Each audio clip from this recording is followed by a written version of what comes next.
헛되고 헛된 것들을 그때 주님 하신 말씀 내 세매와 생수를 마셔라. 오 주님 채우소서. 나의 잔을 높이 듭니다. 하늘 양식 내게 채워주소서. 넘치도록 채워주소서. 많고 많은 사람들이 찾았었네.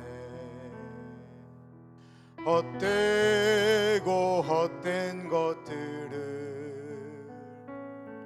주 안에 감추인 보배 세상 것과 난 비길 수 없네. 오 주님 채우소서. 나의 잔을 높이 듭니다. 하늘 양식 내게 채워주소서. 넘치도록 채워주소서. 존귀하신 하느님, 오늘 사마리아 여인 이야기를 가지고 우리 삶의 목마름은 무엇인지를 고민해 보고자 합니다. 하나님 이 시간에 같이 하시고 우리 한 분 한 분의 마음 가운데 찾아와 주옵소서. 존귀하신 예수님 이름으로 기도드립니다. 아멘. 오늘 본문 말씀이 기니까요, 우리 그냥 문제를 보면서 보겠는데, 오늘 그 사마리아 우물가 얘기의 그 중요 포인트는 영생의 샘물이신 예수님, 그리고 예배에 대한 이야기를 좀 해볼까 합니다. 우리 1번 문제 볼게요. 바리새인들이 예수님에 대해서 무엇을 들었습니까? 이를 아신 예수님은 왜 유대를 떠나서 갈릴리로 가고자 하셨습니까? 1절에 보면 예수님께서 제자를 삼고 세례를 베푸신 것이 요한보다 많다는 말을 바리새인들이 들은 줄을 주께서 아신지라. 바리새인들이 무엇을 들었죠? 예수님이 세례를 많이 준다라는 얘기를 이제 들었던 거예요. 실제로는 예수님이 준 것이 아니고 바리새인들이 더 많이 줬죠. 그런데 이제 그 얘기를 듣고 예수님께서 유대를 떠나서 갈릴리로 가고자 하셨습니다. 왜 그랬을까요? 왜 예수님이 바리새인들이 본인이 세례 요한보다 더 세례를 많이 준다는 얘기를 듣고 왜 예수님께서 갈릴리로 가시려고 하셨죠? 왜 그랬을 것 같으세요?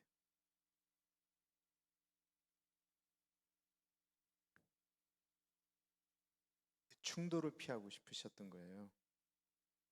처음에 예수님께서 이렇게 세례 요한 때문에도 이 바리새인들이 힘들었는데, 예수님이 세례 요한보다 더 세례를 많이 준다고 하면 바리새인들이 예수님에게 시비를 걸고, 예수님이 나중에 예루살렘 오니까 얼마나 시비를 많이 걸어요. 그것을 피하기 위해서 예수님께서 갈릴리로 올라가셨습니다. 근데 갈릴리로 가려면 어디를 통과해야 됐을까요? 네, 사마리아입니다. 예. 네. 사마리아를 통과해야 됐죠. 사마리아가 어떤 곳이죠? 그냥 우리 아시는 대로 사마리아. 네? 이방인 땅. 원래는 옛날 북이스라엘 땅이죠. 네.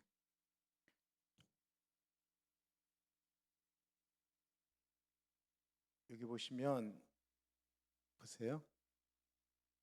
여기가 이제 유대 땅이에요. 베들레헴, 예루살렘, 그리고 여기가 사마리아 땅인데 옛날엔 북이스라엘 땅이었죠.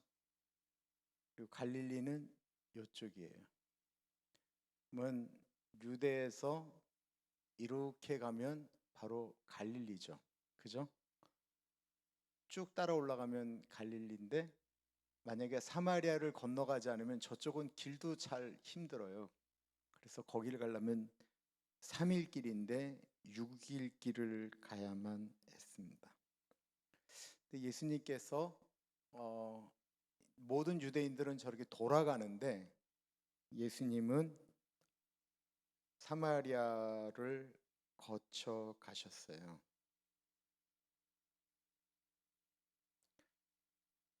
장로님 보기 싫은 사람 있으세요?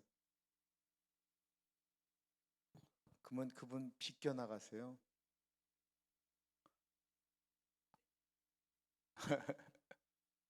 저한테는 그런 사람이 있을까요, 없을까요?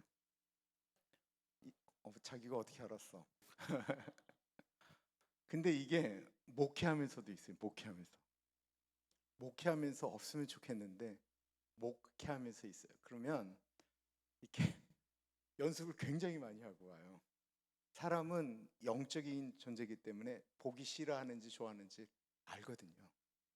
근데 목사는 그게 알게 하면 안 돼요. 그게 알게 하면 그 참 힘들어요. 그래서 그 표정 관리를 해야 되는데 대신 예배 드리기 전에는 가능하면 혹시 그분이 있을 곳을 비껴나가요. 왜냐면 이렇게 뵙게 되면 마음이 이미 어려워지면 그게 예배에 영향을 미칠까봐. 그래서 제가 주일날은 뭐 제가 그냥 대체적으로 그런 거 없이 다 인사하고 다니고 그렇지만 예배 전 그 기도 전 그 타이밍에는 누구도 사실은 안 맞으시려고 굉장히 애를 써요. 그게 영향을 받을까봐. 이게 사람인데 예수님은 저 사마리아 가서는 안 될 곳을 일부러 통과해 가시죠. 예수님은 어떤 분이세요?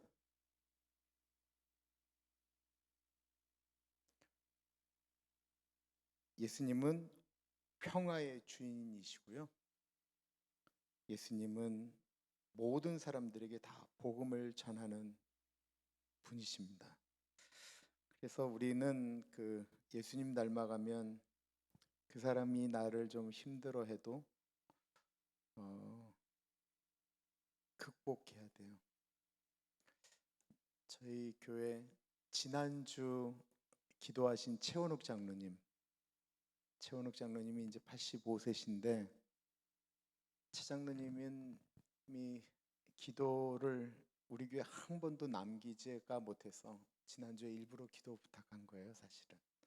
장로님 몸이 이제 얼마 안 남았다고 자꾸만 그러시니까. 근데 사실은 장로님이 저한테 이렇게 본인의 유언 같은 거 그리고 장로님 돌아가시면 어떻게 할 건지에 대한 얘기를 쭉 보내주셨는데 본인의 이제 신앙 고백 가운데 한마디가 딱 제 마음속에 있어요.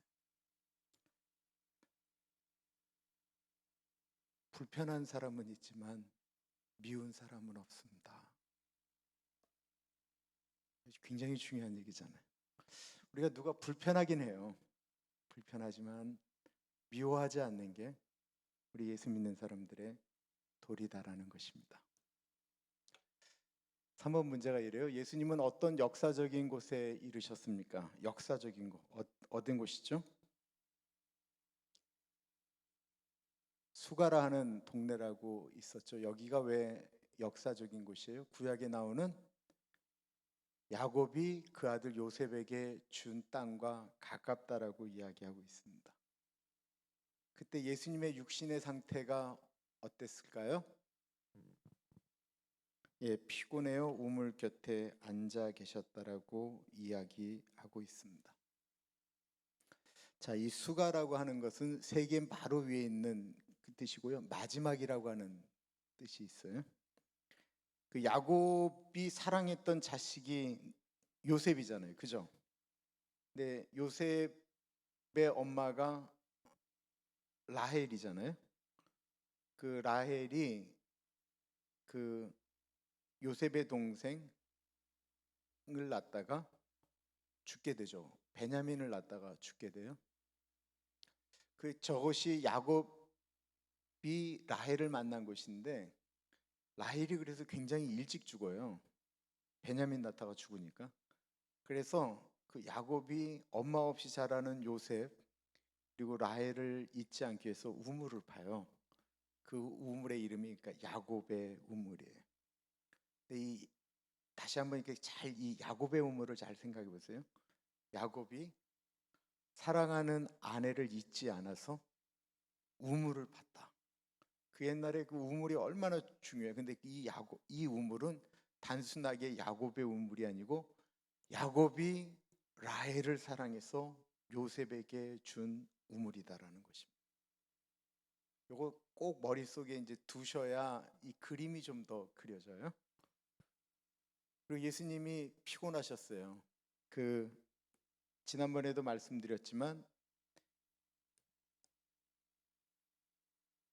6시쯤 되었다라고 얘기하면 무조건 성경에 나오는 숫자에다가 6을 더하면 오늘날의 시간이에요. 그러면 제6시에 예수님께서 거기 도착하셨다라고 하는 건 6을 더하면 다 12시라는 것입니다. 예수님이 너무 피곤하셨습니다. 유대에서 수가성까지는 몇 마일 정도 되냐면 한 20마일 정도 된다고 그래요. 20마일. 20마일을 걸어가셨어요. 전날부터 걸은 게 아니고 이제 아침부터 계속 이제 걸어가셔서 겨우 낮에 거기 도착하신 거죠. 이 유대 땅의 그 낮 12시부터 2시까지를 뭐라고 하냐면 시에스타라고 그러거든요. 시에스타.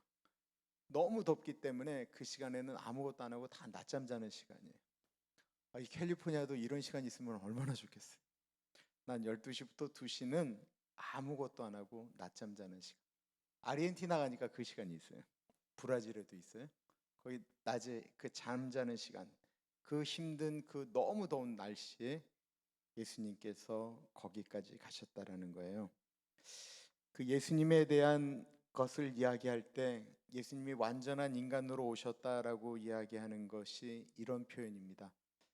우리 성경 가운데 예수님이 인간으로 오신 게 아니고 영적으로 오셨다라고 이야기하는 분들이 있어요. 그걸 가리켜 영지주의라고 그래요. 영지주의는 뭐라고 얘기하냐면 예수님은 피곤도 안 하고 졸려도 졸리지 않고 배고프지도 않은 분인데 성경에는 그렇게 기록했다라는 거예요. 그렇게 되면 어떻게 되냐면 예수님이 십자가에 달렸을 때 십자가에서도 아프지 않았다라는 얘기가 돼. 아니에요. 예수님은 완전한 인간으로 오셨기 때문에 우리 인간들처럼 피곤하게 하신다라는 것입니다. 그래서 예수님이 우리가 피곤하면 피곤한 걸 아신다라고 하는 건 예수님이 경험했기 때문이다라는 거예요. 이때 여기에 누가 물을 길러왔죠? 사마리아 여자 한 사람이 왔어요. 그럼 예수님과 이 여인 사이에는 어떤 장벽이 있을까요? 어떤 장벽이 있을까요? 그렇죠. 신분의 차이. 유대인하고 사마리아인죠. 그렇죠. 또 남자와 여자.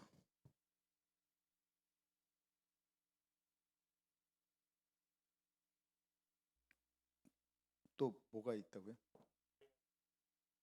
나이가 나이. 네. 예수님도 꽤 젊었는데 이 여인 나이가 좀 들었을 것이다. 그것도 특별한 말씀이네요. 너무 좋은데요? 그 한 분은 하나님의 아들이고 하나는 죄인이죠. 볼게요. 이 차이가 있어요.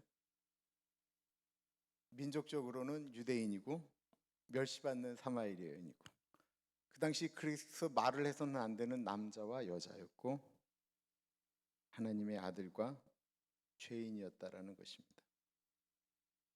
근데 예수님이 이 여인에게 뭘 부탁하죠? 물을 달라고 이야기를 합니다.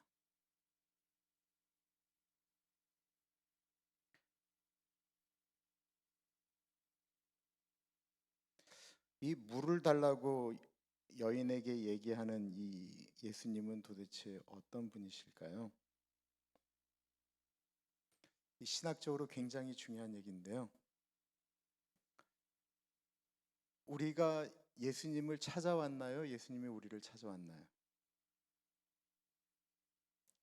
이거 정확하시 아셔야 돼요. 우리 인간이 한 번도 우리가 하나님을 먼저 찾아간 적이 없어요. 예수님이 찾아오셨기 때문에 우리가 예수님을 아는 거고요. 하나님이 인간을 찾아왔기 때문에 인간들이 하나님을 아는 거지. 우리가 먼저 하나님을 찾아갔다. 내가 뭐 너무 마음이 너무 끌끌해서 교회를 찾아왔습니다라고 얘기를 해도 하나님이 먼저 찾아왔다라는 거예요. 예수님이 여인에게 장벽을 무너뜨리고 물을 달라고 하셨습니다. 예수님은 어떤 분이십니까? 예수님은 우리를 사랑하시고 먼저 대화하기를 원하시는 분이에요. 창세기 3장 9절은 아담과 하와가 선악과를 따먹은 사건이죠. 그리고는 부끄러워서 숨었다고 할 때 하나님이 먼저 찾아가시잖아요. 아담아 아담아 네가 어디 있느냐. 아벨을 죽인 죄인 가인도 하나님이 먼저 찾아갔어요. 가인아 네 아벨 동생 아벨이 어디 있느냐.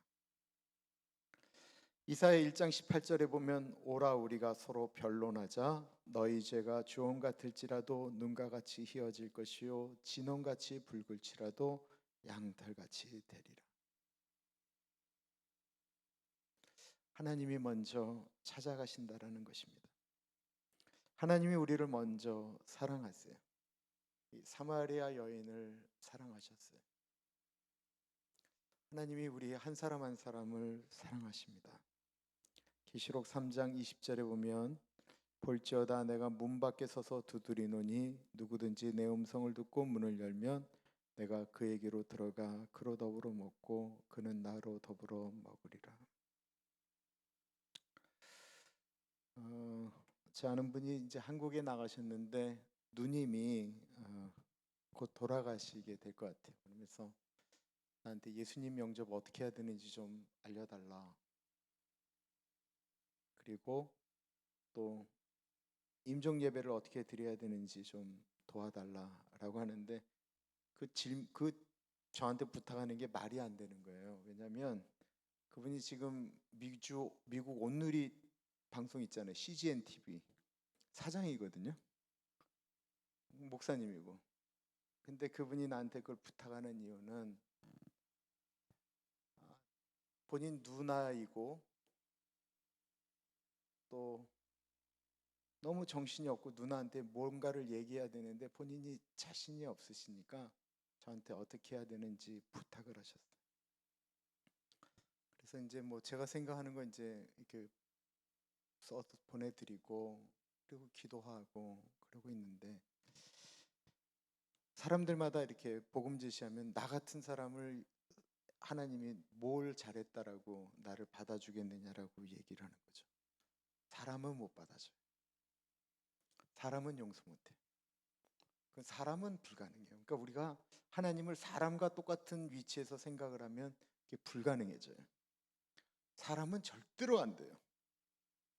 그런데 하나님은 되시는 거예요. 그리고 하나님은 늘 우리가 어떤 존재인 줄 알고도 찾아오시는 거예요. 지난번 말씀드렸잖아요.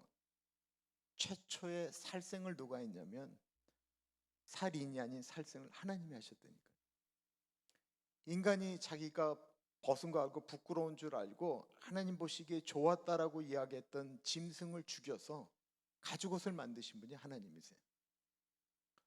어디 그 옛날에 그 자기 동생을 하나님께 제사 드리는데 본인 거 안 받았다고 쳐 죽인, 이게 다른 일 하다가 쳐 죽인 게 아니고요, 하나님께 제사를 드리는데 하나님이 받으셨다고 해서 그 동생을 쳐 죽인 그런 인간을 어떻게 용서하겠어요? 아니 나에게 제사를 잘 지냈는데 지가 못 지냈다고 지 동생을 죽여? 어떻게 용서하겠어요? 하나님은 그 가인도 용서하셨다는. 예수님은 늘 미리 찾아오세요. 우리가 얼마나 악한 죄인이라고 할지라도 찾아오신다라는 것입니다. 그래서 우리가 어떤 분 저거는 정말 예수 믿을 가능성 없다 뭐 무슨 얘기를 해도 안 되는 게요, 예수님이 사랑하신다는데 예수님이 그분을 위하여 십자가 지셨다는데 우리가 할 말이 없다라는 것입니다. 자, 5번 볼게요. 여인은 예수님께 왜 반발했습니까? 예수님은 이 여인이 무엇을 알기 원하셨으며 그에게 무엇을 주고자 하셨습니까? 이 여인이 왜 반발했죠? 뭐라고 했죠? 유대인인데 어찌 사마리아 여자인 나에게 물을 달라 합니까? 이게 뭐 이런 거잖아요. 야, 평소에는 멸시 철대를 하다가 목마르니까 나한테 얘기하는 거냐? 이때 쓰니까 자기 필요하니까 하는 거냐? 뭐 이런 별 얘기를 다 하는 거지. 그러니까 마음이 꼬여 있는 거예요. 마음이 꼬여 있는 사람은 복된 얘기를 해도 마음이 꼬여서 얘기를 해. 그럼 우리는 보통 어떻게 해요? 싫으면 관둬. 내가 좋은 거 주려고 그랬더니만 관둬.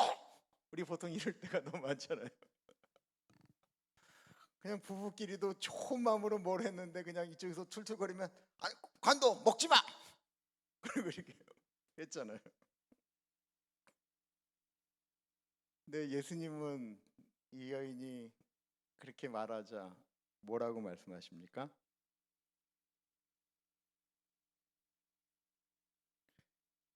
예수께서 대답하여 이르시되 내가 만일 하나님의 선물과 또 내게 물 좀 달라 하는 이가 누구인 줄 알았더라면 내게 그것을 구하였을 것이요 그가 생수를 내게 주었으리라. 예수님은 이 여인이 그렇게 얘기하는데 여인에게 선물을 주고 싶었던 거죠. 예수님이 주고 싶었던 선물이 뭐죠? 영생, 구원이에요, 구원. 예수님은 구원을 주기를 원하셨어요. 그리고 정말로 말씀하신 때 생수를 내게 주었을 거라고 얘기합니다. 그러면 하나님의 선물과 생수가 무엇인지를 좀 보겠습니다. 하나님의 선물은 구원이죠. 죄의 싹은 사망이요 하나님의 은사 선물은 그리스도 예수 안에 주 안에 있는 영생이니라. 예수님이 우리에게 주고자 싶으셨던 것은 영생이었어요. 교인들은 다 이렇게 가족이 떠날 때 구원받았는지에 대한 고민이 참 많으세요. 그래서 요즘 전도부에서 이제 비디오 이제 그 전도 폭발처럼 복음 전하는 거 얘기하는데요. 예수님께서 우리가 그것을 그분에게 여쭈는 이유는 예수님이 이 땅에 오신 이유가 구원하시기 위해서, 지옥 가지 않고 천국 가게 하기 위해서 예수님이 오셨던 것이죠. 예수님이 이 여인에게 물 좀 달라고 한 이유는 물 때문이 아니고 구원 때문에 질문을 했다라는 거예요. 구원이 너무 소중한 것이기 때문에. 염하실 권사님 남편 염영한 집사님 병원에 가서 이제 이렇게 계신데 하반신을 못 쓰세요. 그러니까 살도 빠지시고. 근데 제가 그냥 여쭙죠. 집사님 이렇게 살다가 이제 죽을 낀데 천국 갈 자신 있나? 네. 내가 이렇게 반말하면 이 어른이 나 자신 있다 이러면 얼마나 좋아요. 그럼요. 천국 갈 자신이 있습니다. 그러면 그 다음 말을 내가 바로 말을 바꿔야죠. 집사님 예수님께서 집사님에서 죽으신 거 알아요? 몰라요? 네, 제가 알고 있습니다. 그 비디오로 찍었죠. 구원 주시기 위해서. 그런데 우리가 예수님을 믿는데요. 내가 예수님을 분명히 믿는데도 죽어도 천국 갈 자신이 있습니까? 라고 하는데 그분이 그 말을 못 하실 때도 있어요. 그러면 우리는 그분이 구원을 못 받았다고 생각하는데 그건 아니에요. 그렇게 얘기를 해버리면 너무 어려운 일들이 많아요. 다시 말씀드릴게요. 나는 그럼 구원에 확신이 있다라고 얘기를 해도 그분이 천국을 갔는데 없을 수도 있어요. 그럴 수 있잖아요. 그죠? 나는 구원에 확신이 있어 그랬는데 천국이 없어요. 왜냐하면 주여 주여 하는 자마다 천국에 간다. 이 주여 주여 하는 게 나는 죽어도 천국 간다. 그리고 내가 예수의 이름으로 여러 가지를 다 했다 하는데도 없다고도 말씀을 하시잖아요. 근데 나는 분명히 예수님을 믿어요. 믿는데 내 마음 가운데 예수님 내가 분명히 믿어요. 예수님께서 나를 위하여 십자가에서 죽으신 걸 믿어요. 근데 어느 순간에 내 마음 가운데 내가 죽어도 천국 갈까 하는데 내가 내 자신을 바라보면 이게 자신이 없을 때가 분명히 있어요. 그럼 그때 죽으면 구원이 없다라고 얘기하는 건 좀 이건 너무하는 것 같아요. 아니 한편 강도가 주님 낙원에 이를 때 나 좀 기억해 달라고 할 때 내가 기억해 줄게 그러면 이 강도가 아 나는 구원받았구나라고 하고 죽었을까요? 그러지 않을 수도 있잖아요. 그럼에도 불구하고 예수 그리스도께서 나를 위하여 죽으셨다라고 하는 것이 분명히 고백이 되어지면 굉장히 놀라운 일들이 일어나요. 그런데 우리가 구원의 확신은 있다라고 얘기하면서 그러지 못하는 것에 대해서 도리어 의심해야 돼요. 왜냐하면 말씀 바꿔볼게요. 난 구원의 확신이 있어요. 난 죽으면 천국 갈 자신도 있고 다 있어요. 그러면 이 땅에서 좀 욕심을 좀 내려놔야지. 근데 나는 구원의 확신은 다 있다라고 얘기하는데 이 땅에 있는 것을 어떻게든지 더 움켜쥐려고 하면서 놓지를 못하는 거 있잖아요. 그리고 구원의 확신이 있다라고 얘기할 때 그 얼마나 모순적인 이야기입니까? 그리고 내가 너에게 생수를 준다라고 말씀하셨는데 이 생수가 바로 이 구원과 관련된 거예요. 예레미야 2장 13절에 그 예레미야서에 굉장히 유명한 말씀이 있어요. 내 백성이 두 가지 웅덩이를 팠는데 하나는 생수의 근원이 되는 나를 버린 것과 또 하나는 먹지 못할 물을 담지 못할 웅덩이를 팠다라고 예레미야서에 나오거든요. 그러니까 생수의 근원이 되는 하나님을 버리는 것, 생수를 버린 것입니다. 시편 36편 9절에 보면 대저 생명의 원천이 주께 있사오니 주의 광명 중에 우리가 광명을 보리이다. 생명의 근원, 생수는 살아있는 물은 예수 그리스도라는 것입니다.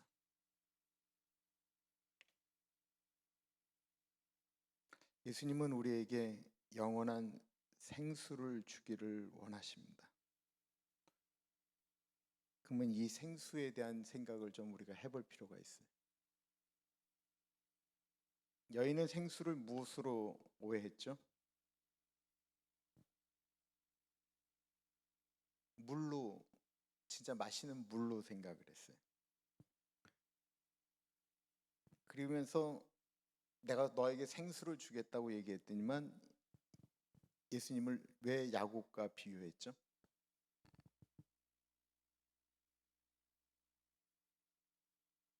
그렇죠.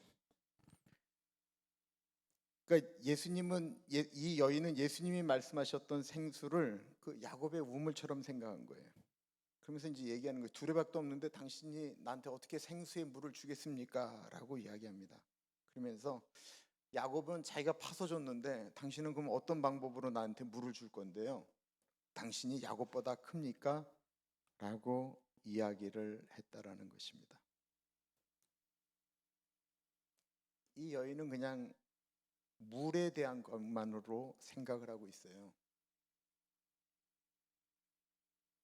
그렇다고 한다면 야곱의 우물과 예수님이 주시는 물은 어떻게 다를까요? 13절과 14절을 보시면 야곱의 우물은 먹어도 나중에 또 목이 마르죠. 예수님이 주는 물은 영원히 목마르지 않는다라고 말씀하고 있습니다. 그래서 우리가 두 가지 사실을 깨닫게 되죠. 야곱의 우물물은 마시는 사람이 또 목마르게 되고 예수님이 주시는 물은 영원히 목마르지 않는다라고 이야기하고 있습니다. 야곱의 우물물에 대해서 생각해 볼게요. 계속 욕심을 내서 목마르니까 먹는 거예요. 먹는데 조금 지나면 또 목말라요. 뭐가 그럴까요? 권력이 그렇지 않을까요? 권력이?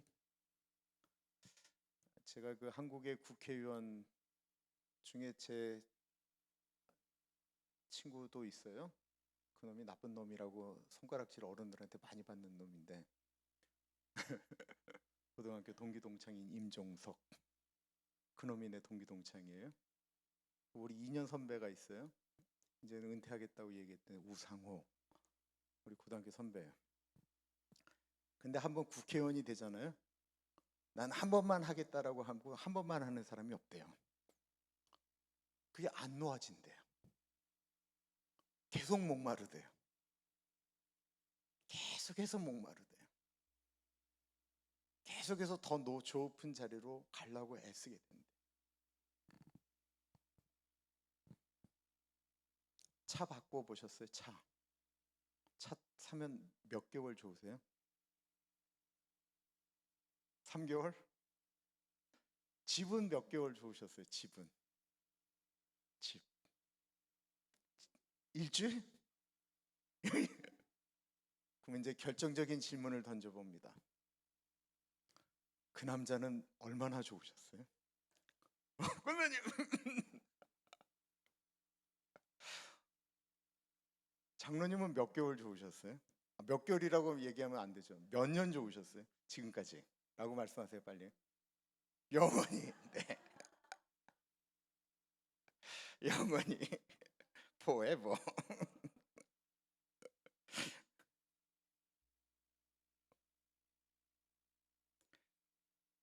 혹시 지금 내가 이거를 추구하는 게 있다라고 생각하시는 것들이 있으신지 모르겠어요. 아, 교인들의 이해를 돕자고 그냥 자꾸만 얘기하는 것 같아요. 진짜 우리 아버지는 좋은 목사는 좋은 목사였던 것 같아요. 아버지를 내가 이렇게 돌이켜보면 아버지가 참 좋은 분이세요. 우리 아버지의 특징이 뭐냐면 돈 빌려준 다음에 절대로 돈 못 받는 분이세요. 그런 분 있잖아요. 빌려줄 땐 너무 잘 빌려주고 돈 달라는 얘기하면 너무 힘들어하는 분. 여기도 우리 김태수 장님도 그런 성격이시죠. 네, 절대로 돈 빌려준 다음에 달라고 못하는 분, 그런 분들 계세요. 우리 아버지가 그러셨어요. 우리 아버지가 저하고 좀 비슷하셨어요. 돈 쓰는 거 좋아하셨어요. 집에다 돈을 안 갖고 오셨어요. 목사 집안에 목사가 돈을 안 갖고 오잖아요. 그러면 진짜 힘들어요. 우리 아버지가 폼도 잘 잡았어요. 그렇게 주례하고 이러고 난 다음에 이제 돈 안 받으셨어요. 그 옛날 어른이 참 쉽지 않은 일인데 우리 아버지가 그걸 잘하셨어요. 엄마는 진짜 힘든 거예요. 정말 힘들었어요. 그래서 저 서울에서 우리 아버지가 목회하는데 그 작은 교회 아니었어요. 꽤 잘 되는 교회인데 엄마가 너무 배가 고프니까 쥐 잡아서 우리 자식들 먹였어요. 그러니까 저는 이게 상처가 엄청나게 심한 사람이죠. 제가 상처가 심한 사람이에요. 그러다 보니까 저한테는 돈이 세상에서 최고예요. 지금도 제가 그게 잘 극복은 안 돼요. 돈이 많았으면 좋겠고, 뭐 이게 잘 그래요. 그런데 어, 하나님이 은혜를 주셔서 진짜 돈을 엄청나게 가졌었거든요. 뭐 로또 맞은 건 아니고 제가 주식을 했는데 주식이 잘 된 거예요. 그랬었어요. 근데 그거는 욕심이 끝이 없어요. 끝이 없어요. 그때 저희 집사람하고 연애할 때인데 제가 집사람한테 진짜 그랬어요. 네가 유리로 된 집을 원하면 유리로 집을 만들어 줄 거고 이런 집을 원하면 내가 그렇게 줘줄게. 제가 진짜 그러고 꼬셨어요. 그게 가능하다고 생각을 했어요. 아, 그런데 예수님 만나고 나니까 아깝긴 아까웠죠. 그런데 한 번에 날아가도 뭐른 다른 하나로 채워지니까 그걸 넘어갈 수 있겠더라고요. 만약에 내가 예수님 못 만난 상태로 그랬으면 저 아마 알코올 중독으로 죽든지 분명히 그랬을 것 같아요. 진짜 죽었을 것 같아요. 내가 바라는 게 그거밖에 없는데 그게 없어졌으니 죽어버릴 것 같아요. 왜 사람들은 끊임없이 이렇게 무엇인가를 갈구할까요? 사람은 계속 갈구하죠. 왜 그런 줄 아세요? 영적인 존재이기 때문에 그래요. 영적인 존재. 이게 말이 안 되죠. 어떻게 영적인 존재인데 갈구하지? 이게 두 가지인 거예요. 잘 생각해 보세요. 짐승은 자기가 좋아하는 다른 짐승을 사냥해서 잡아 먹다가도 배부르면 아무리 맛있는 것도 안 먹어요. 그죠? 썩어도 그냥 두죠. 근데 사람은 그렇지 않거든요. 왜냐하면 사람은 영적인 존재이기 때문에요. 그럼 영이라고 하는 걸 생각해 보세요. 영이라고 하는 건 악한 영도 영이고요. 성령도 영이에요. 그죠? 우리 인간이 영적인 존재라고 얘기하잖아요. 지난번에 말씀드렸던 거 한번 볼게요. 인간이 영적인 존재예요. 그래서 영혼이라고 하는 게 공고해요. 이게 하나님으로도 공고할 수 있는데 하나님으로 채워지지 않으면 끊임없이 다른 쪽의 영적인 것을 추구해요. 그래서 끊임없이 어떤 좋은 거로 채우고 또 채우고 돈만 생기면 그냥 가방을 끊임없이 사는데 본인도 왜 그러는지 모르겠다라는 거예요. 본인도 왜 그러는지. 그리고 어느 분은 그걸로 채워지지 않으니까 좋은 사람이 만나보면 괜찮은 사람인데 어느 날 백화점에서 빼금치다가 걸리셨어요. 아니 왜 그랬지? 자기가 왜 그랬는지 모르겠다라는 거예요.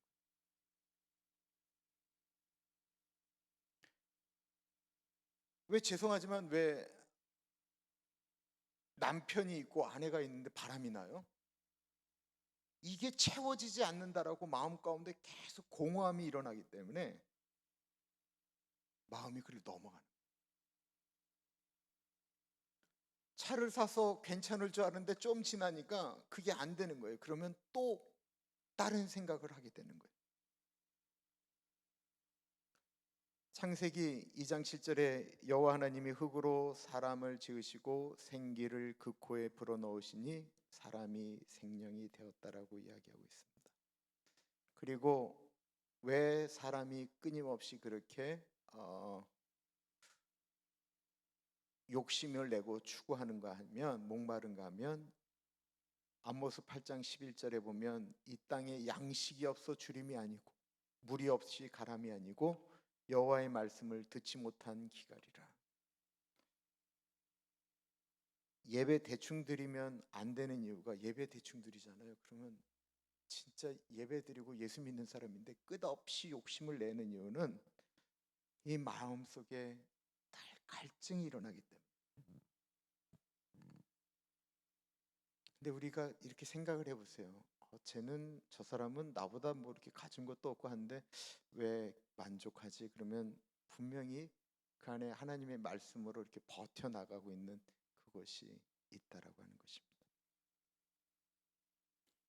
그리고 사람이 계속 목마른 이유 중에 하나는 하나님을 버린 사람들은 그렇게 목마르다라는 거예요. 아까도 얘기했던 예레미야 2장 13절의 말씀. 두 가지 악을 행하였나니 곧 생수의 근원되는 나를 버린 것과 스스로 웅덩이를 판 것인데 그것은 물을 저축지 못할 웅덩이니라. 그래서 부부 생활이나 뭐 할 때 남편이 겉돌고 아내가 뭔가 채워지지 못해서 힘들어하고 할 때 그 안에 채워줘야 될 것이 있다고 한다면 그건 하나님이라는 거예요.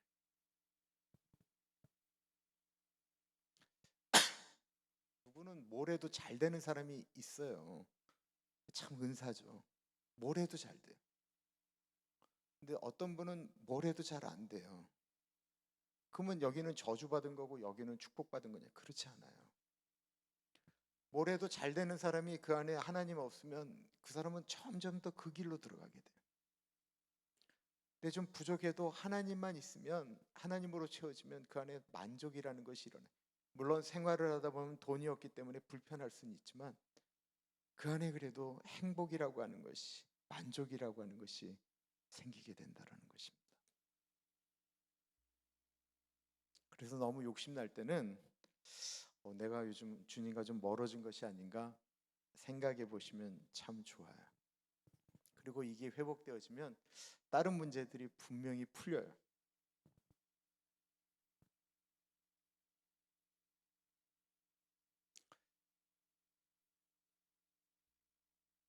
예수님이 주시는 물과 야곱의 우물물의 차이점에 대해서 또 한번 좀 말씀드려 볼게요. 예수님이 주시는 물은 말씀이고 성령이죠. 요한복음 6장 35절 예수께서 가라사대 내가 곧 생명의 떡이니 내게 오는 자는 결코 줄이지 아니할 것이요 나를 믿는 자는 영원히 목마르지 아니하리라. 요한복음 7장 38절 말씀 나를 믿는 자는 성경의 이름과 같이 그 배에서 생수의 강이 흘러나리라. 계시록 3장 20절 말씀. 볼지어다 내가 문 밖에 서서 두드리노니 누구든지 내 음성을 듣고 문을 열면 내가 그에게로 들어가 그로 더불어 먹고 그는 나로 더불어 먹으리라. 계시록 22장 1절 말씀. 또 저가 수정같이 맑은 생명수의 강을 내게 보이니 하나님과 및 어린 양의 보좌로부터 나서 길 가운데에 흐르더라. 강좌우에 생명나무가 있어 12가지 실과를 맺히되 달마다 그 실과를 맺히고 그 나무 잎사귀들은 만국을 소송하기 위하여 있더라.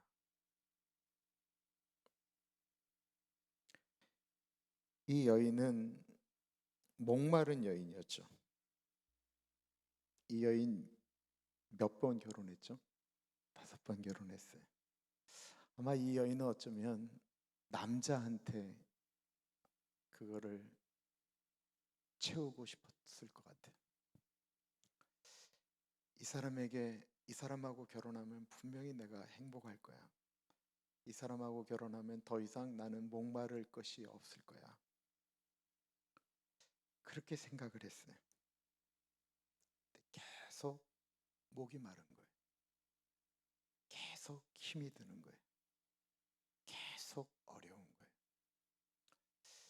거예요. 제가 있었던 무궁교회에 그 스키협회 이사가 있었어요.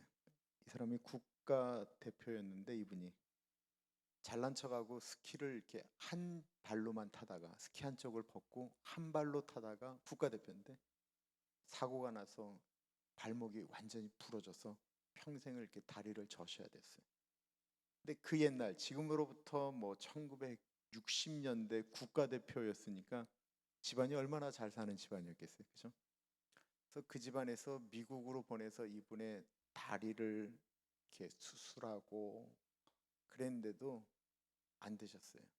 이분이 이 오른쪽 다리를 완전히 잘 못 썼기 때문에 왼쪽 다리로 이렇게 브레이크 악셀레를 받아야 되는데 한국에 그게 안 되잖아요.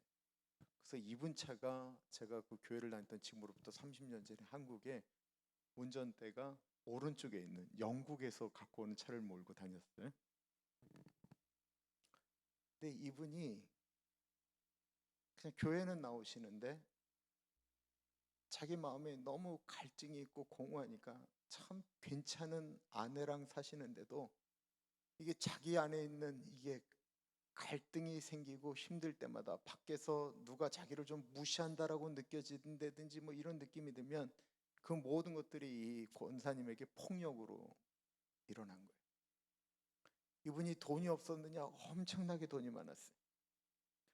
이분이 쇼업할 수 있는 일은 다 했어요.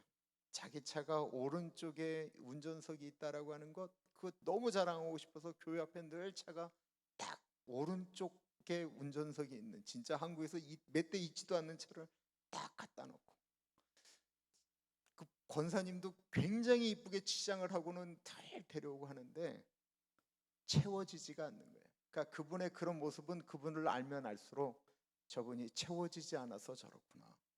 그러니까 별짓을 다 해도 이분이 채워지지가 않았던 것입니다. 이 여인이 예수님이 내가 너에게 물 달라고 하는 사람이 누구인 줄 알았다고 한다면 네가 나한테 그렇게 행동하지 않았을 거야. 내가 너에게 하나님의 선물을 주고 생수를 준다라고 하는 그 사실을 알았다면 그러지 않았을 텐데 라고 얘기하자 이 여인이 이렇게 얘기하죠. 나에게 그 물을 줘서 내가 다시는 여기 와서 이렇게 이 대낮에 물 길지 않도록 해주십시오 라고 얘기합니다. 이게 하나님이 없는 사람의 마음이다라는 것입니다. 그런데 전 지금 성경 공부하잖아요.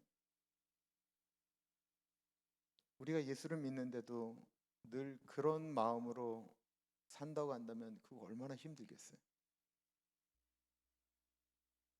교회를 다니는데 영원한 생수가 되시는 하나님으로 채워지지 않는 부분이 있으면 어떡하겠어요. 거기를 하나님으로 채워야 되는데 주의 성령으로 채워야 되는데 채우지 않으면 교회를 다녀도 계속 목마름 갖고 움직인다라는 것입니다. 오늘날 교회의 문제가 그렇다라는 거예요. 예전에는 정말 우리 교인들이 정말 예수님 한 분이면 족하다라고 얘기하셨어요. 물론 이렇게 얘기하셨어요. 예수님 한 분으로 족합니다. 제가 예수님이 넘버원, 넘버투가 돈인 건 아시죠? 그럼 좀 뒤로 주세요. 이랬거든요.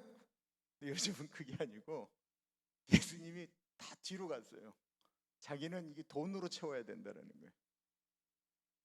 나는 뭐로 채워야 된다는 거예요. 이게 이렇게 이러다 보니까 능력을 잃어버리게 돼요.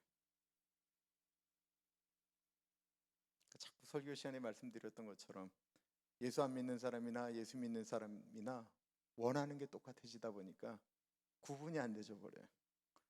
예수 믿는 사람과 예수 안 믿는 사람이 이 마음속에 원하는 게 똑같으니까 다른 게 없다라는 거예요.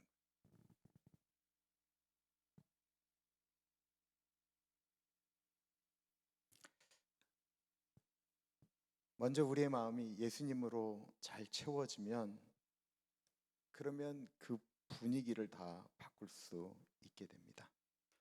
예배에 대한 얘기가 나와요. 오늘 시간이 되는 데까지 할게요. 그냥 그러고는 끝낼게요. 2시에 정확히 끝낼게요. 예수님이 갑자기 이 여자에게 남편을 불러오라고 하죠. 그러자 이 여자가 뭐라고 얘기하죠? 나 남편이 없다고 얘기를 해요. 예수님이 이 여인에 대해서 잘 알고 계셨죠. 뭐라고 얘기하죠?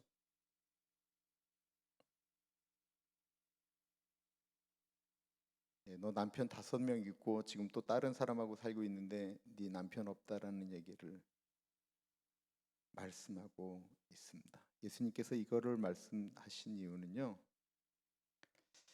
이 여인이 지금까지 추구하면서 경배했던 것이 남자였다라는 거예요.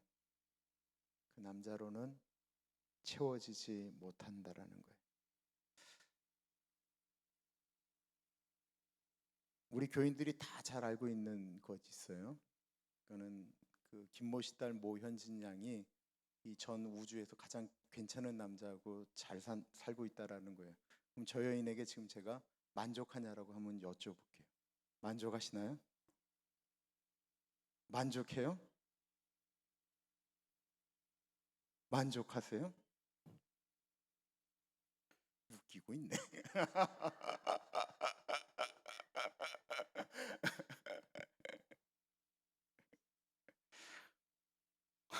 어저께는요 갑자기 딱 그러는 거예요. 일주일에 적어도 2번은 좀 나가봐. 나무가 쓰러져 있잖아. 일주일에 2번은 좀 나가서 물도 좀 줘봐. 내가 여기 10년 동안 있는데 똑같잖아. 그럼 제가 또 뭐라고 그랬어요? 가정의 평화를 위해서 네, 내가 알겠습니다 라고 말씀을 드렸죠. 예수님께서는 이 여인을 드러내기를 원하셨어요. 남편 문제를. 왜 드러내셨을까요? 예수님께서 이 문제를 드러내신 이유는 이게 하나가 빠졌구나. 네.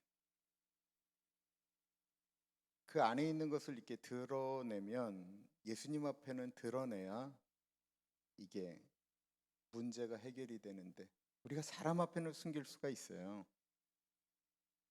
근데 예수님 앞에는 우리가 드러내야 되는데 이 드러내는 거 회개거든요. 죄를 하나님께 고백하는 건데 사람들이 그렇게 잘 안 해요. 그러니까 기도 열심히 하고 늘 회개하는 분들만 열심히 회개하고 정말 회개 기도해야 되는 분들이 회개를 안 하니까 참 걱정이에요. 본인을 이렇게 드러내는 순간 치료가 시작되어집니다. 저 주님의 빛교회 있어요. 주님의 빛교회 주형로 목사님이라고 저 사이프러스에 있는데요. 참 좋은 목사님이에요. 너무 훌륭한 목사님이고 네 귀한 선배고 제가 주 목사님하고 이번에 텍사스 저희 교회에 있었던 김상은 목사님 담임 목사 취임하는데 그분도 순서를 만났고 저도 만났는데 그분이 김용희 선교사님이 하시는 복음학교 강의도 하시고 또한 그 교회에서 복음학교 하시거든요. 그 목사님이 얼마나 그런 쪽으로 강하신 분이세요. 근데 처음 복음학교에 들어가면 마지막 날 죄의 대면 시간이 있어요. 그러면 이 있는 분들 앞에 본인의 죄를 이렇게 고백하는 거예요. 근데 저는 목사님이 무슨 고백을 했는지는 모르겠어요. 그런데 목사님이 무슨 얘기를 하냐면 내가 이 고백을 하면 집사람하고 이혼할 수도 있겠구나.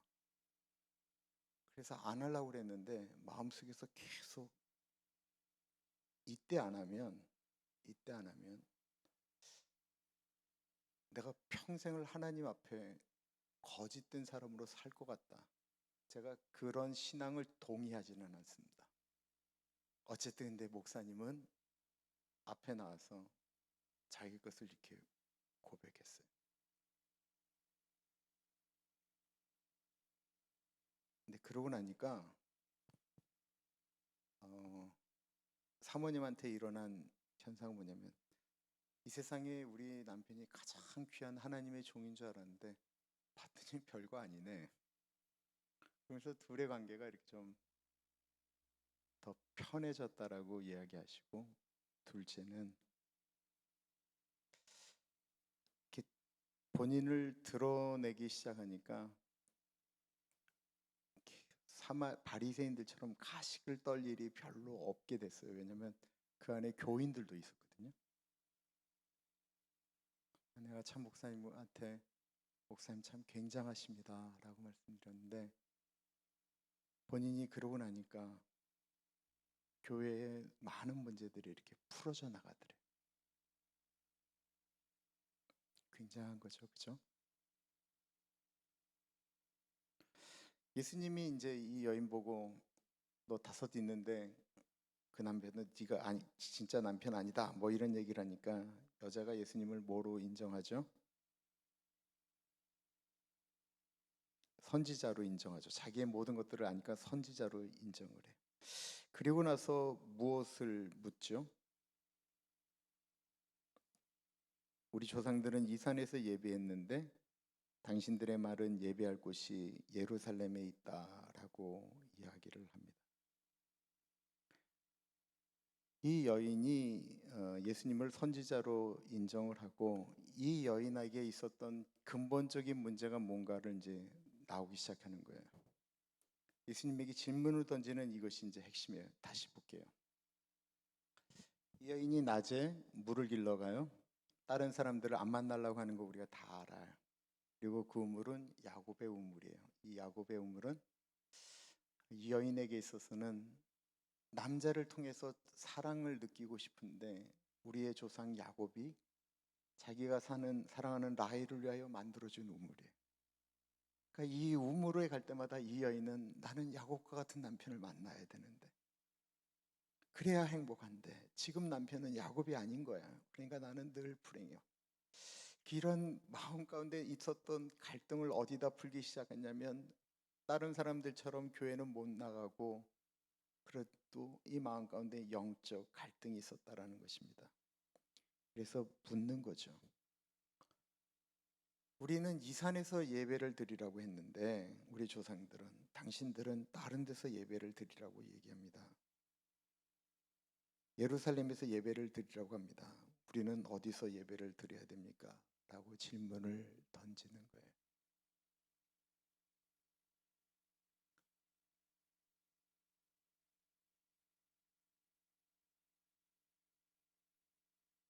근데 예수님께서 이 여인이 얘기했던 그 예배에 대한 말씀을 하기 시작하는데 사실은 이 사마리아의 그 조상들이 거짓말한 거죠. 신명기에 보면 산이 2개가 나오거든요. 하나는 에발산, 하나는 그리심산이 나오는데요. 에발산에서는 복을 선포하고 그리심산에서는 저주를 선포하는데 신명기 27장 4절에 보면 너희가 요단을 건너거든 내가 오늘날 너에게 명하는 이 돌들을 에발산에 세우고 그 위에 석회를 바를 것이며 라고 이야기하면서 에발산에 그 성전 세워지는 얘기를 하는데 사마리아인들은 거짓말한 거예요. 그러니까 이 거짓 예배가 뭐냐면, 이게 내가 슬라이드로 만드는데 이게 올라가질 않은 것 같아요. 제가 잘못한 것 같아요. 이 거짓 예배는 뭐냐면 내가 원하는 것만 하는 거예요. 우리가 말씀을 듣다가 또 내가 원하는 이야기를 들을 땐 너무 좋은데 내가 원치 않는 얘기를 하면 귀를 막아버려요. 예배를 드리는데 하나님께 예배를 드리는 게 중요한 게 아니고 그 예배를 통해서 내가 얻으려고 하는 것이 있는 게 문제예요.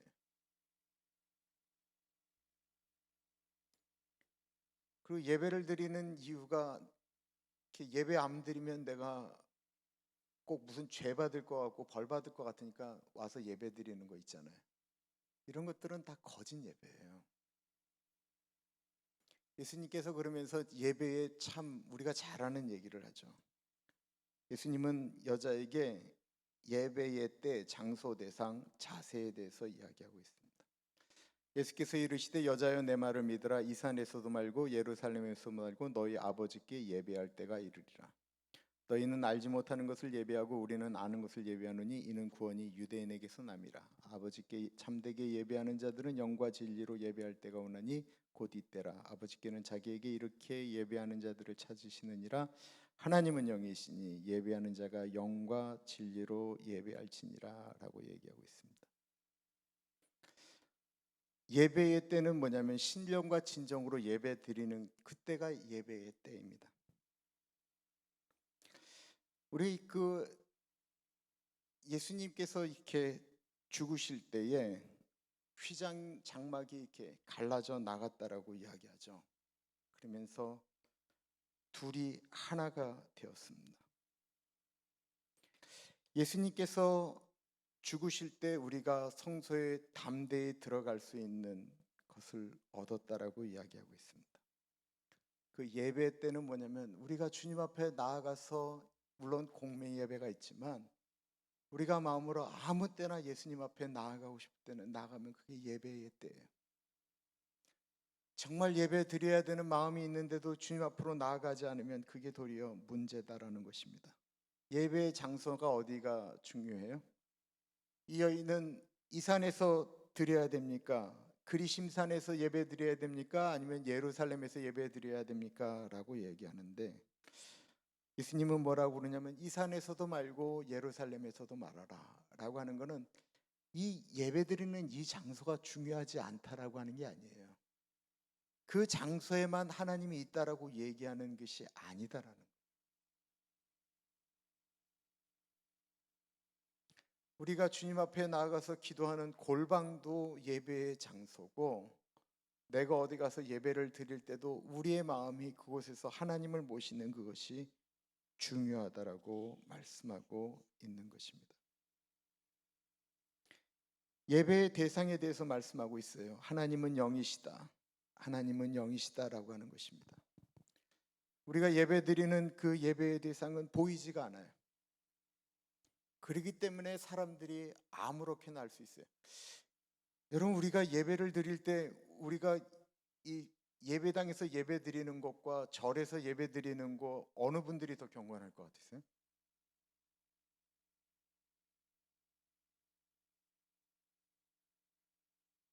죄송하지만 모습은요. 절에서 예배 드리는 분들이 훨씬 더 경건해요. 왜냐하면 앞에 부처님이 계시거든요. 부처님이 계시니까요. 정말로 예배 드릴 때 보면 이렇게 숨소리 하나 안 들려요. 숨소리. 얼마나 경건한지 모르겠어요. 얼마나 경건한지.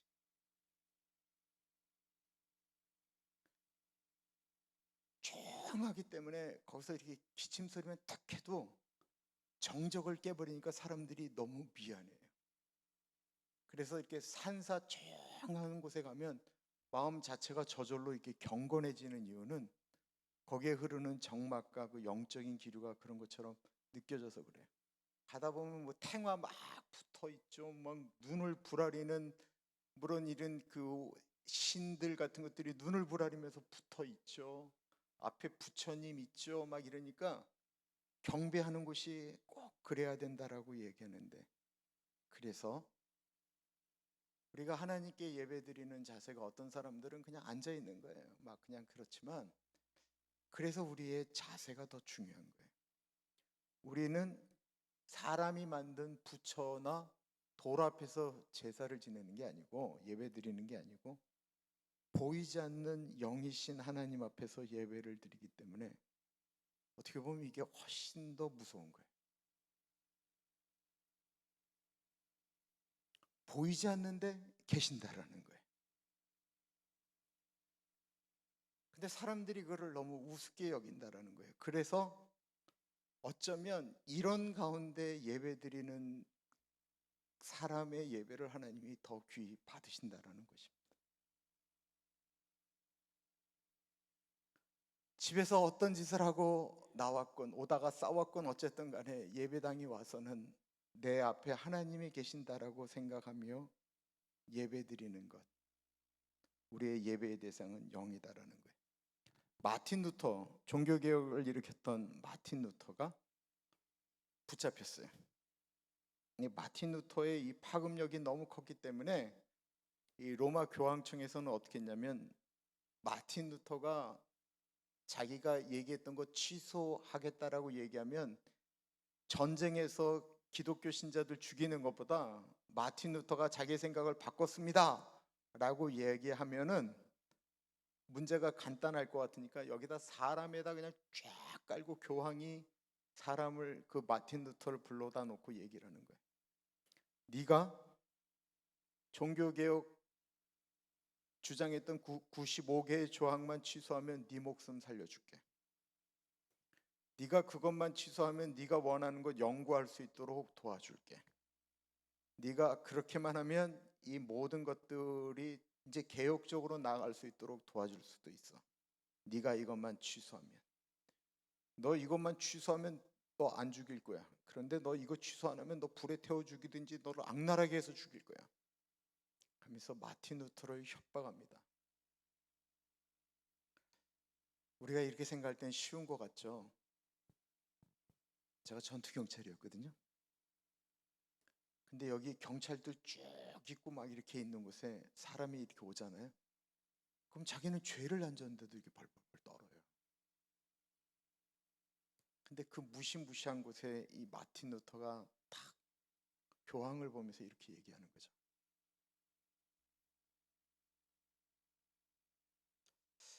나는 그렇게 할 수 없습니다.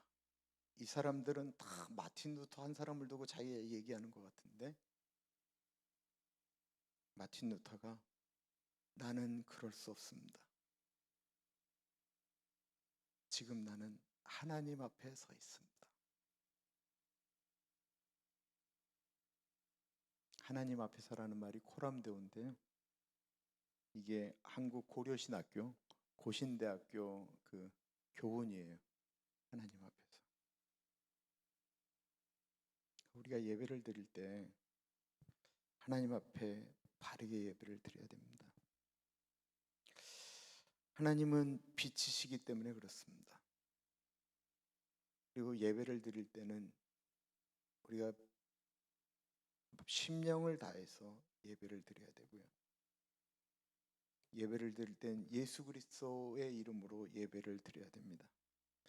영과 진리로 예배를 드린다라고 얘기했는데 요한복음 14장 6절에 보면 예수께서 가라사대 내가 곧 길이요 진리요 생명이니 나로 말미암지 않고는 아버지께로 올 자가 없다고 말씀하셨기 때문에 예수님으로 인해서 예배드리며 나아가야 됩니다. 우리의 예배, 우리 교회 예배가 좋다라는 얘기는 제가 뭐 수도 없이 들었어요. 네. 겉에 들어오는 것뿐만 아니라 요즘은 새벽마다 기도하는 건 주님 나로 성령 충만하게 해주십시오. 뭐 목사가 늘 일반적으로 드리는 기도 같지만 좀 달라요. 제가 다른 게 아니고 제 마음이 다른 거예요. 주님 예배 드릴 때마다 하나님의 임재가 드러나서 막 마음들이 아프고 회개가 절로 나오고 막 바뀌어서 나가려고 그러고 좀 그랬으면 좋겠습니다라고 하는 게 요즘 저의 기도 제목입니다. 사마리아 우물가에 있는 여인 말씀드렸는데요. 꼭 명심하세요. 무엇인가로 채워지지 않는다라고 하면 돈 때문에 채워지지 않는 게 아니고 내가 하나님과의 관계 가운데 하나님으로 채워야 될 것들을 내가 채우지 못했기 때문에 그랬다라는 것입니다.